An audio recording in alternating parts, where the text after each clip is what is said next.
Hey everybody, welcome back to Voices of Calm, or for your first time joining us, so glad you could make it here. One of the things that we really enjoy doing at Voices of Calm is putting on performances for you, not only as a way to entertain you or to tell you a story, and for us to have a good time in doing that for you, but also as a way to have a slight respite from the craziness that's going on in the world. So thank you for spending a little bit of your time with us. But before we begin, I'm going to have Denis tell you all about what we're going to do today. Hello. Today's performance will be of The Subcontractor, an Ibsen play. No, not by the man himself, a satire by the Canadian humorist Stephen Leacock. Leacock was one of the most popular writers in the English-speaking world when he was active, which is about the time of the First World War, but has unfortunately suffered something of an eclipse, which is very unfortunate because his satire is quite timeless and he is a brilliant writer. The Subcontractor is a parody of Ibsen. Leacock wrote many parodies of many literary genres, and Ibsen was going to be fair game for someone with his level of skill and depth of humour. So, performing for us this morning, we have myself. I come from Perth, Western Australia, as narrator. Playing the part of Slump, the building contractor, is Marty Krz from Pennsylvania. Playing the part of Vamp is Andrea Emmes from California. Playing the part of Dump, John Burlinson from Texas. And playing the part of Simp, the maid, Anna Grace from Michigan. So, The Subcontractor, an Ibsen play done out of the original Norwegian with an axe.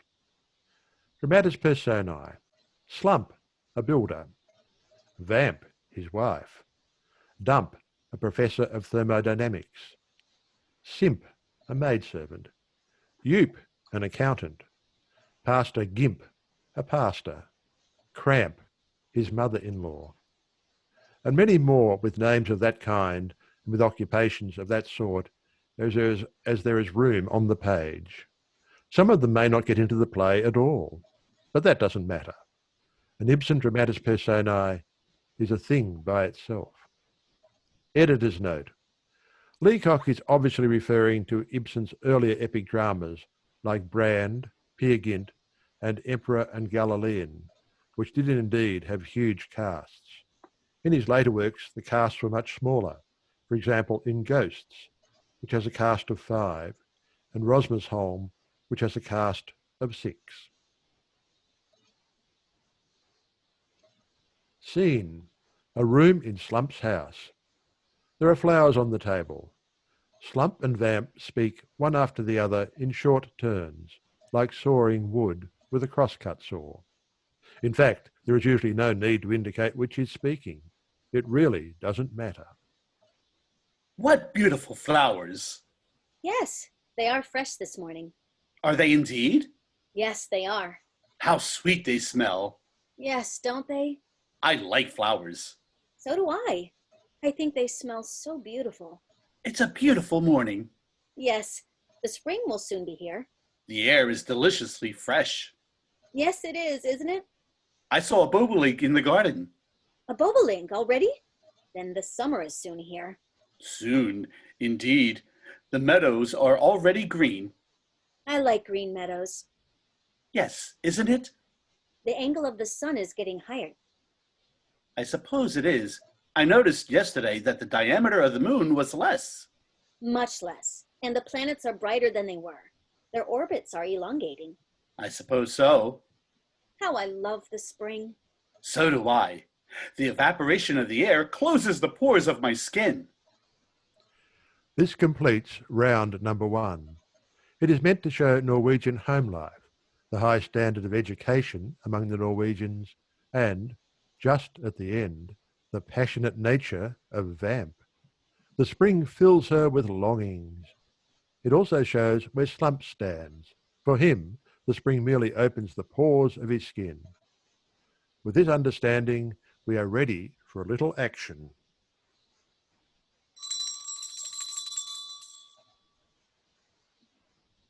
Simp, the maid, enters, showing in Dump, a professor of thermodynamics. Good morning, Dump. Good morning, Slump. Good morning, Vamp. Good morning, Dump. The spring will soon be here. I saw a bobolink in the garden. Yes, I saw a wagtail on the thatch of the dovecot. Spring is coming. It will do my cough good.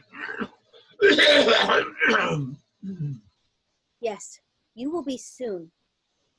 Yes, you will soon be well. Never will. You think too much. You need pleasure. For me, each time I finish a subcontract, I like to take my ease and drink Sprott. I can't drink Sprott. I have a mortal disease. Don't say that. In 6 years, I shall be dead. Nonsense. Come, drink a glass of Sprott. No, Have some yip? no, Have some pep? no. Dump goes and sits down near a window. The others look at him in silence.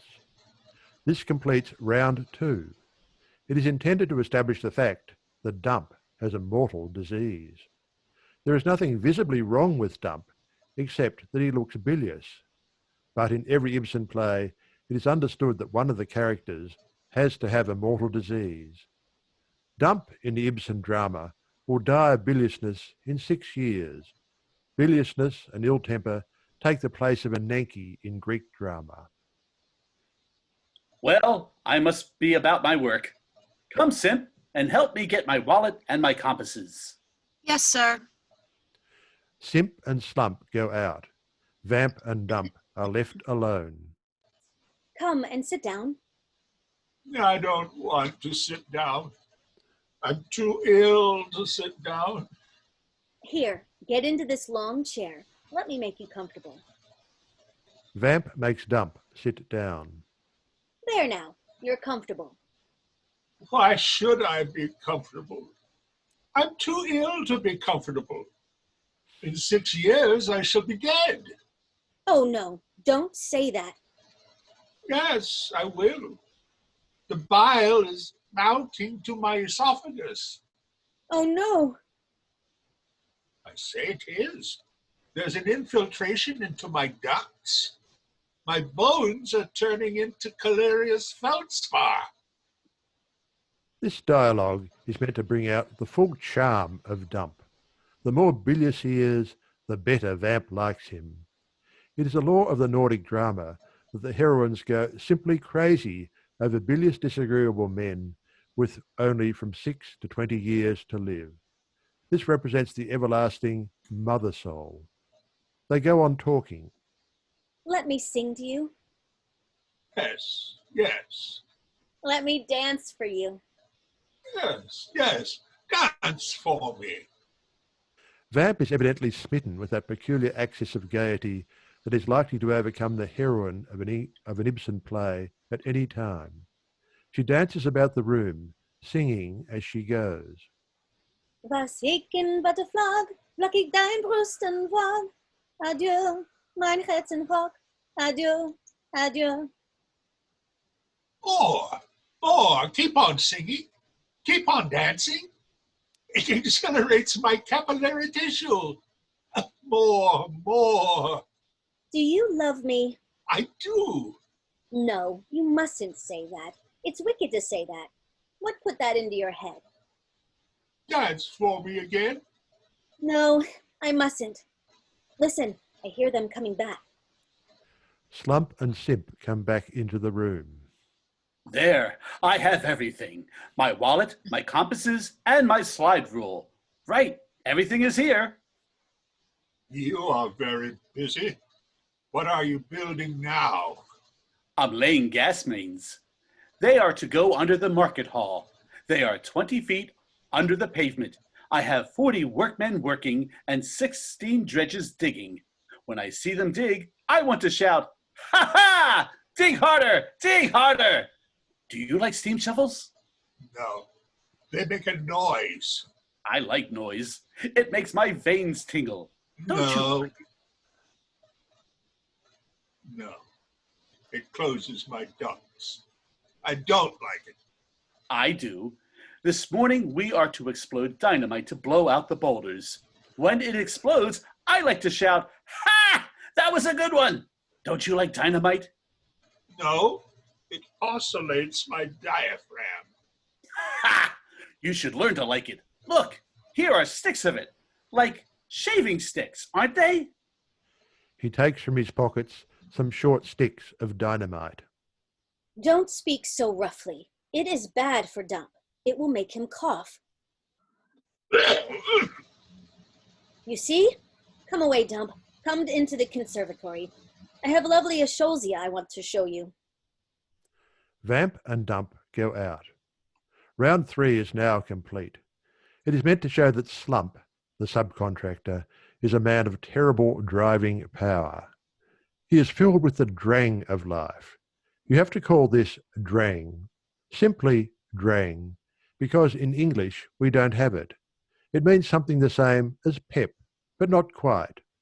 Pep is intellectual, drang is bodily. It means, as all the critics of the play point out, that Slump represents the upsurge of elemental forces. Now then.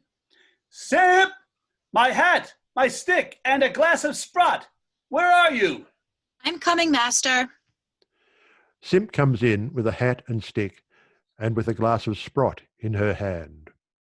Ha! Give it to me. I like my sprott. It makes my eyes bulge. You shouldn't drink so fast. I like to drink fast. It inflates me. Ha! Ha! That's good. You're a pretty girl. Oh, Come, give me a kiss. no. Yes, you shall. He takes hold of Simp and draws her towards him. No. Yes, I say. He kisses Simp greedily 3 or 4 times. There. You shouldn't kiss me. Why not? I have an hereditary taint. What? I have an hereditary taint. My grandmother died of appendicitis.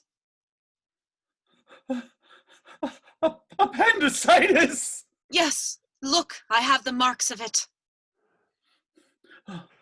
Simp raises her sleeve and shows a round red mark on her wrist. Great heavens! Sprott! Give me some more sprott! He stands staring in front of him while Simp fetches another glass of sprott.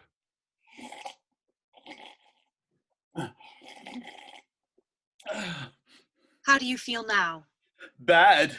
There are specks dancing in front of my eyes. What does it mean? Appendicitis. I am doomed. Give me more sprott. Appendicitis! Sprott! Appendicitis!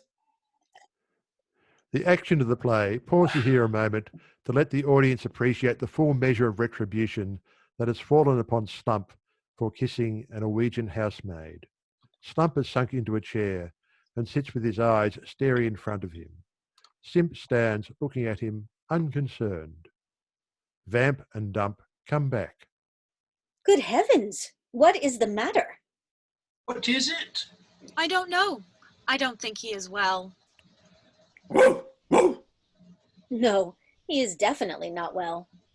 He is hardly himself. Whoa! Whoa! I should say that he's ill. Yes, he seems quite poorly. Whoa! He appears in poor health. Yes, he looks out of sorts. Slump takes the stick of dynamite out of his pocket and begins to eat it. What is he doing now? I think he is eating dynamite. Will it hurt him? Yes, presently. In what particular way? After the warmth of his body warms it, he will explode. How curious. How warm will it have to be?